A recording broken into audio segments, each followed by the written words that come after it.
What do you measure success as? There's so many different ways to measure it. Do you measure success in the amount of dollars you have in your bank account? Do you measure it by, and I was trying to think of a good answer, and there's so many different good answers.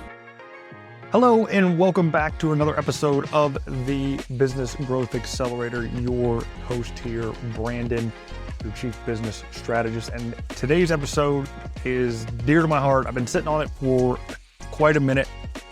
And when I first recorded it, I had all intentions to get it posted up there, but life happens to get in the way. And unfortunately, just like my episode with my cousin Megan, this one was shelved because one, I didn't have any editing software, and two, I just really didn't know what to do with it. And those are two excuses that I wish I would not have given myself to get this up, because it is a fantastic episode. I'm featuring my brother-in-law, Joe Kanapke, who is the co-owner of two businesses. His first business is a taxidermy business called K&J Taxidermy, in which he owns it with his dad, Ken. And his second business is Jay's Concrete, which he is one of three co-owners that pours concrete and concrete foundations in Maria Stein, Ohio. And that initial clip there, Joe is talking about success and what it means to him. And along with that, we get into the nitty-gritty of what it takes to start up a business and the journey that he has gone on to grow both of his businesses, both the taxidermy and the concrete business. So you guys are in for a super fantastic treat. And with that, let's get the show on the road.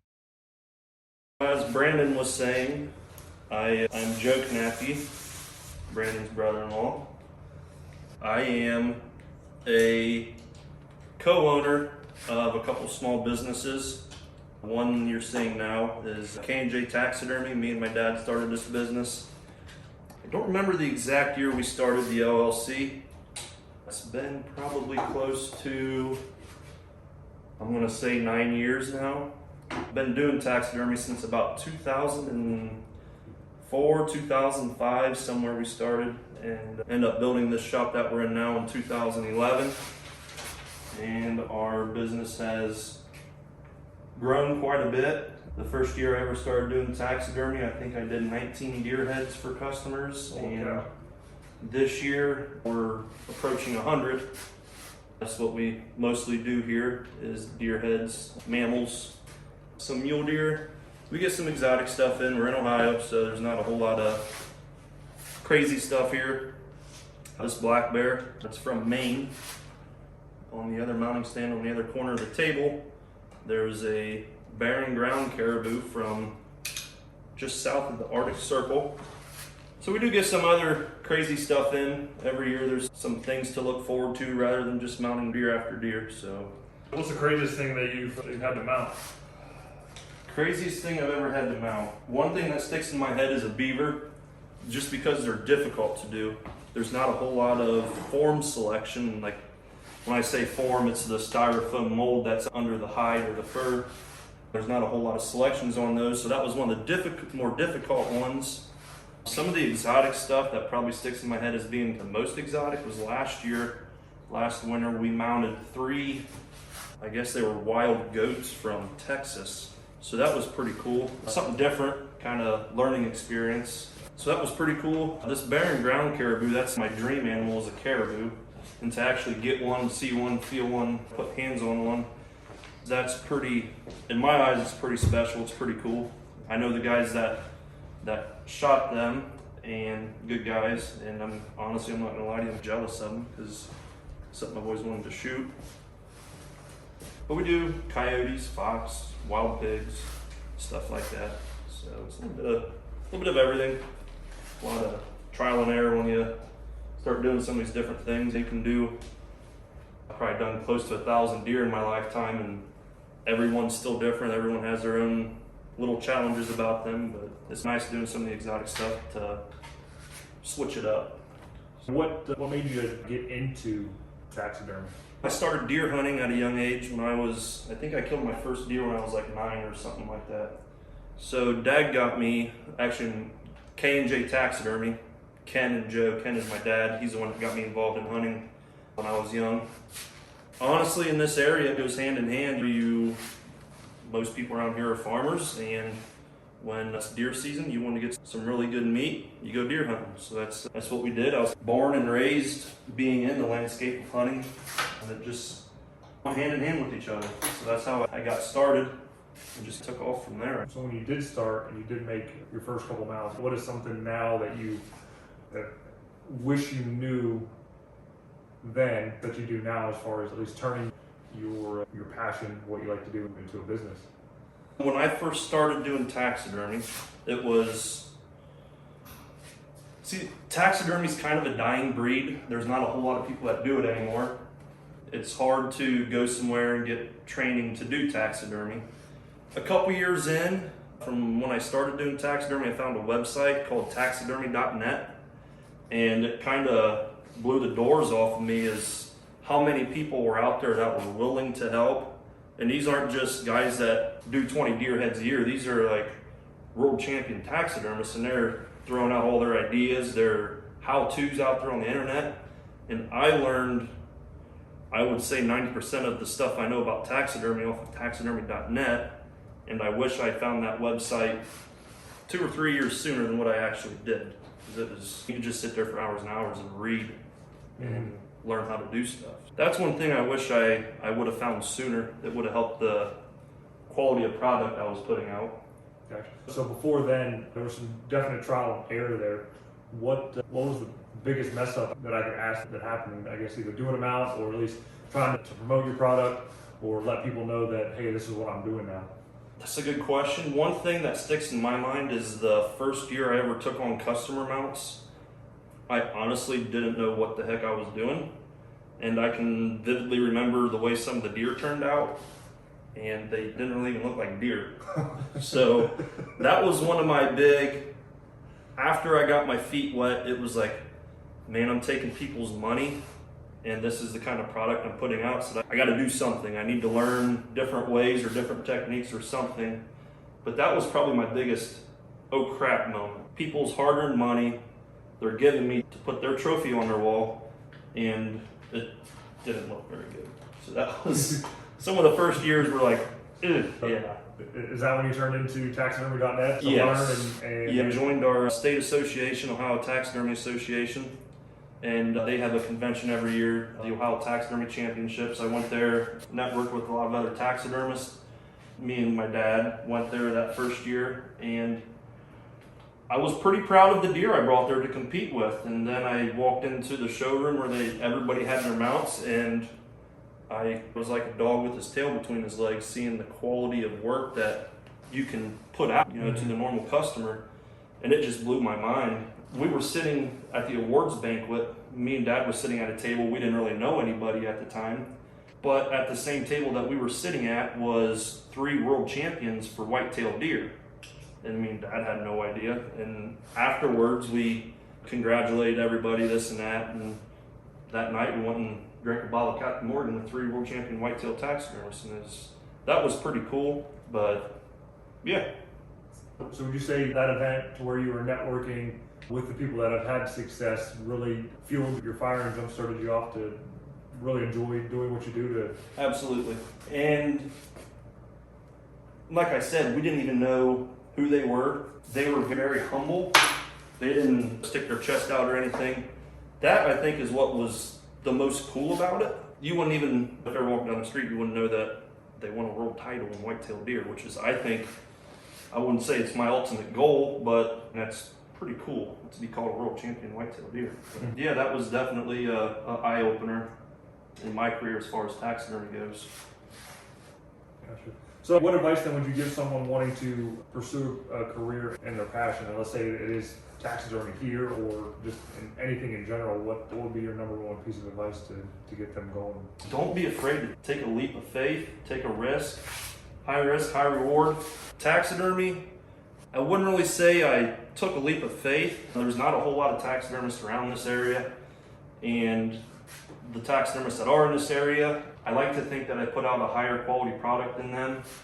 Going back to the other small business I own, it's called Jay's Concrete. Me and two other guys are partners, and that was a leap of faith that we took. We talked about starting our own business for a number of years and never felt that it was quite the right time for us to do it. But when we did do it, this year is going to be our 5th year. When we did do it, it was, oh my God, why didn't we do this sooner? So that's probably the biggest thing is you got to believe in yourself, and you got to know that it's going to be a lot of work. Maybe missing time from family here and there, stuff like that. But you got to chase your dreams. It's United States of America where you can do that, but you can't just get your feet wet if it's something that you're definitely passionate about. You got to go for it. What else do you have to lose? And I guess in starting out then, you already had the kind of the background with your dad in the taxidermy deal, being an avid hunter. I guess shifting gears there to your second job that you do in the off season of hunting with the concrete business. What were the best resources available to you to take that leap of faith and start your concrete business? Me, Jake, and John are the 3 owners of it, and we worked at a local concrete business here located in Marina Stein, Ohio.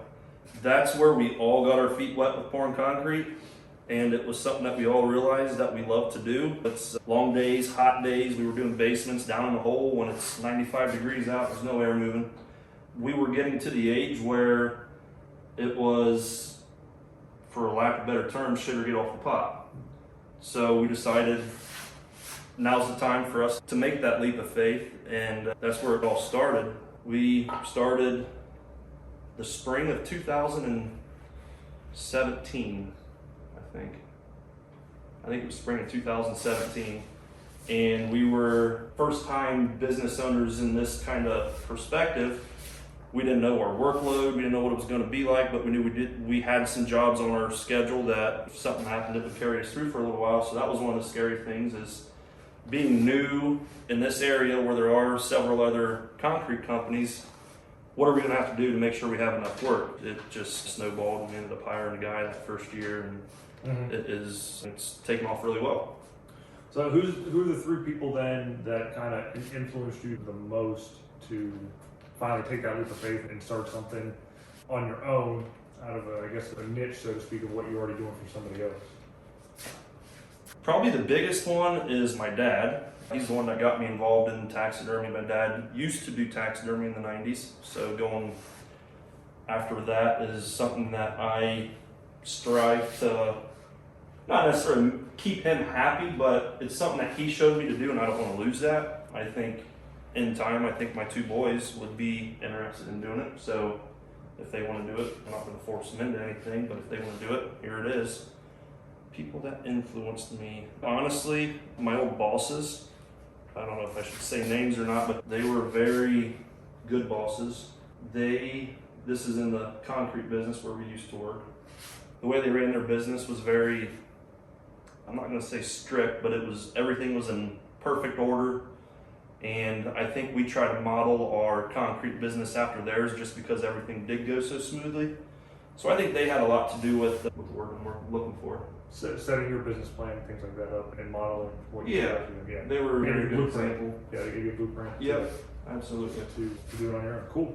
From the taxidermy standpoint, I don't know if there'd be any myths, because I'm not too familiar with the profession myself, but are there any myths out there that need to be overcome to at least start the business, or what you guys actually do to make the products?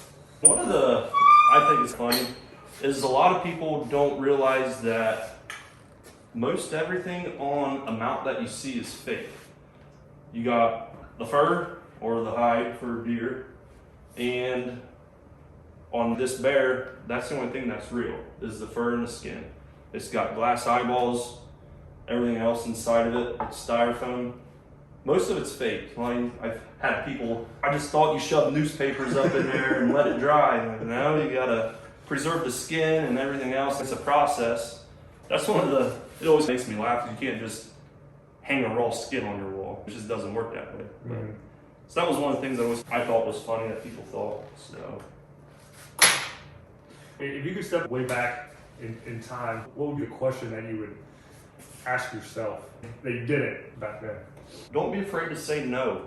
That's one thing I think a lot of people learn the hard way. For an example, in taxidermy, I hate doing coyotes because they stink and you never know what kind of diseases they're carrying.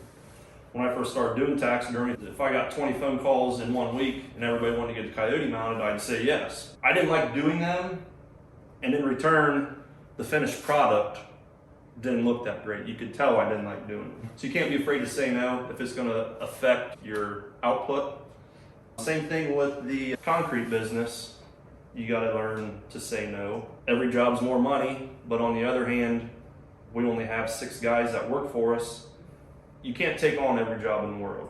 And it took us a couple years for us to realize even some of these real small jobs that only take a couple hours to do, is it profitable for us? We give the guys a quote, the customer a quote, and square footage prices out of the roof. It's gotta be there so we can make some money. There was that first couple years we were doing concrete, we learned that some of those small jobs weren't as profitable as what we thought. So you got to know your market. You just got to know when to say no. But that was one hard thing that we learned, I think, is to say no. Yeah. And even if you never say no, you take on all these jobs, your employees are going to get burned out too. So that goes, I'm not saying there's a fine line, but there's a gray area in there between the amount of work and keeping everybody happy. So if you don't have happy employees, you're not going to last long. That was one thing that we definitely wish we learned a little bit sooner. Gotcha. Cool. I mean, that's some solid advice there. I appreciate you taking the time and showing us a little bit of your background and an awesome bear mount there. Little greasy bear mount there. And I'm sure you want to continue to grow at your own pace. I know you have a couple employees here that help you out on the back end, at least getting the skins and things like that process. So you are still looking for clients and customers. So where would be the best place to reach you on each of your passions there for the concrete and the taxidermy? For the concrete, you can find us on Facebook, Jay's Concrete on Facebook, and then we also have a website, jsconcretellc.com, I think. We don't use it that often, I'm not going to lie. Okay. And that's the other thing around this area, whether it's bad news or good news, word of mouth is your biggest advertisement. If you start putting out good work, quality work, you clean up after yourselves, that goes a long ways. Customers remember that and they refer you a lot. But on the other hand, you could do one bad job and it outweighs the word of mouth of the good jobs tenfold. The biggest advertisement for us is just word of mouth. And honestly, I think the other 2 business owners with us in the concrete business would say that we got a lot of work just because of where we were previously employed. They knew that quality that business put out, and they said, oh, you guys worked there, they did really good work. So it helped us there. So, yeah. Joe Kanaki Taxidermy on Facebook. I don't know if I said that. That's where you can find we don't update it that often. I'm not real tech savvy, but you can find some pictures and stuff on there also. Cool. So I guess the final question to ask here, as you get older, obviously you're not going to be doing all the sewing and all that kind of stuff, and possibly your kids will be taking up the mantle. Actually, if they wanted to do it. Dad's mule deer, he sewed that one up himself. Oh, I was proud. Yeah. There you go. First time in a long time. Would you ever get into teaching the skill of taxidermy and helping up and coming taxidermists and continue the tradition with the field? I wouldn't say no, just because the people that helped me, I feel like it's in return to pay it back. There is 3 other what I consider taxidermists that work out here with me, and one of the guys that helps me mount the deer heads, put them all back together, he didn't know how to do taxidermy 4 years ago. So he's come a long ways. This is Jake. And the other 2 guys that helped me out here, same kind of way. One guy started working out here probably close to 10 years ago. When he started, he just brought a deer head to me and asked, can you help me mount it? Sure, yeah. I like getting young guys to learn something new. At one point, when I was reading on those questions, one thing I wanted to say was, it seems like anymore, like in high school and stuff, they push college so hard. I don't have a college degree. I went to college for 1 year and pretty well dropped out. They push college so hard anymore. I think in the next, I don't know how many years, 10, 15 years, I don't think those college degrees are going to be as necessary skilled labor, like you were saying, people getting older. All these people like myself, I'm not 40 yet, but all these people that are getting older, there's not going to be a return of younger people to take our spots if they keep hammering college. Like, it's not for everybody. Working outside pouring concrete's not for everybody. But you got to know what you love, and you got to know what you want to do. And I know when these kids are 16, 17, and 18 in high school, do they really want to know what they want to do for the rest of their lives? Some of them get lucky, they get that one college degree, and that's what they're set with for life. And more power to you. That's awesome. But how many people do you hear they go to college, they have a degree in this, then they get a degree in this, then they get a degree in this, and they get a degree in that. You know what I mean? It's hard for those kids to understand what they want to do with the rest of their lives. I think we're just going to need more skilled labor people in the next 10, 15 years. I don't know. That's just the way I see it working out in the construction field. I would say the average person working construction anymore is probably 50, if not older than that. I don't know those stats or whatever, but it's not young. So I don't know, it's one thing I've always felt strongly with. I'm not going to push my kids to go to college. If they want to, good. If they don't want to, that's fine too. I'm perfectly fine with it. No, that's a strong point to make there. I myself have a college degree. I have a degree in chemistry, and I thought I wanted to be a research scientist.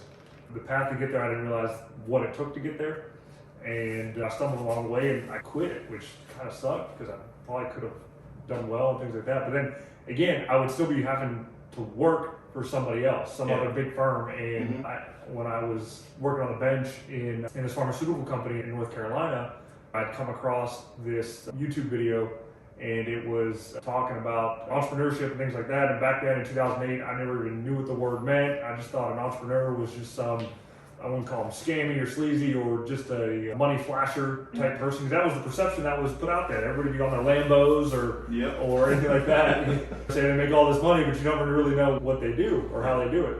So that actually turned me off. It was like, because I don't want to be that guy. He looked like a loser. He made money. And it wasn't until I realized there was a couple ways to make money. You can trade your hours for dollars, or you can provide a service or sell a product that helps somebody for dollars. And that's what kind of put me on this path. It's taken me, I don't know, 2008 to 2021. What is that? 13 years. 13 years, way too long to do that. And I realized the point that you had made is like, you just got started. You just did it. And I was working for the previous concrete company for 14 years before we started our own. I think between us three, there was close to 60 years of experience pouring concrete when we started our own business. And one thing I wanted to say too, when I was wondering last night what kind of questions you were going to have for me about, one thing I wanted to say was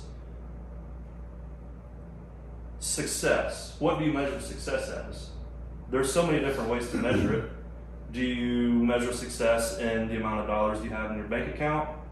Do you measure it by, and I was trying to think of a good answer, and there's so many different good answers, but one thing that I thought was a good answer was, I took the leap of faith twice, the taxidermy and the concrete business, but how do I measure success for myself? And I started thinking about it.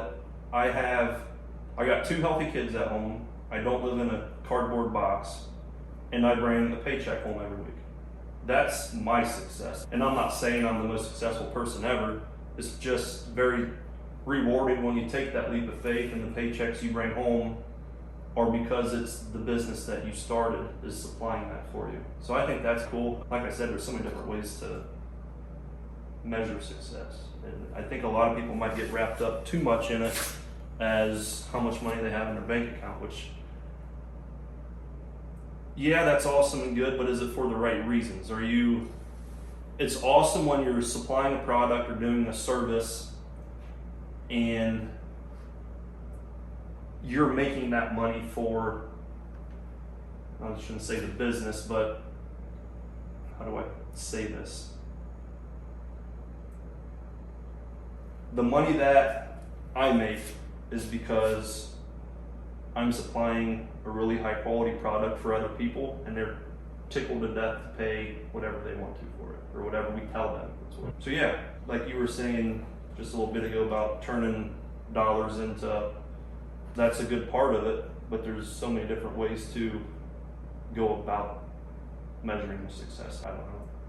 No, yeah, success is what you make of it. If you have your set goal that you want to only make $100,000 a year, that's your goal. You hit it, great. Or even 40,000. Yeah, if that's your set target to achieve that, to feel like you've done something, great. But don't ever limit yourself to just that, because there's definitely way more potential and growth that people have, that their mindset just isn't there because of what they were taught either in school or from the people around you. Yeah. Going back to how you kind of got started with the taxidermy deal, when you went to the deal where you networked with those 3 people that got those ideas, but that increased your net worth whether you realize it or not. Yeah. Because it taught you something, which then you applied and can show that you can do it, and then provide a service to provide an income and take care of your family and community and those around you. Yeah. The key takeaway from there, that part of the story, is that your network is your net worth, and more people, more quality people that you know that are there to assist and help and teach you.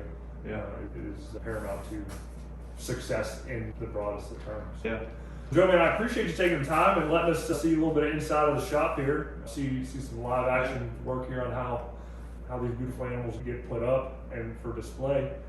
So Our shop is it's a little messy. There's madness and chaos in here. You're in the middle of your high season. You know what, deer season's still going on. Yeah, another 2 weeks or so. And you'll be getting into what's the next season you'll be working on. After deer season, normally it's coyotes all winter, fox all winter, and then turkeys in the springtime. But I don't do birds. I don't do turkeys or anything like that. When I get done out here, it's full swing concrete. Gotcha. I'm pretty much done until next September when deer start rolling in again. Cool. Our goal is to have all these out of here by the time we start pouring concrete again. So keeps us busy. Guys, we appreciate you guys watching this. We hope that you took some good tips and advice and learned some stuff here from my brother-in-law, Joe. If you have a passion that you absolutely love doing, whether it's making plastic cups or writing poetry or anything like that, take it to the limit. Be obsessed about it. Find your tribe and your support group that will help you and point you in the right direction to turn what you love to do into some profit for you. Take care. Thank you. Thank you for listening and watching this week's episode of the Business Growth Accelerator. If you've received value from this episode, please hit that like button and share it with all of your friends, neighbors, and acquaintances. It would really help me out, and I would be forever grateful and thankful for your continuing support. If you're an avid hunter and are looking for a top-tier taxidermist here in the state of Ohio, feel free to reach out to Joe. I will leave contact information in the show notes below. And if you're a business owner looking to up your game and conquer the local market, BKXX Enterprises is here for you to do so. All contact information is located in the show notes below. I look forward to speaking with you and helping you conquer that local market. So once again, thank you for listening to the Business Growth Accelerator with Brandon, your Chief Business Strategist, and here is to your success.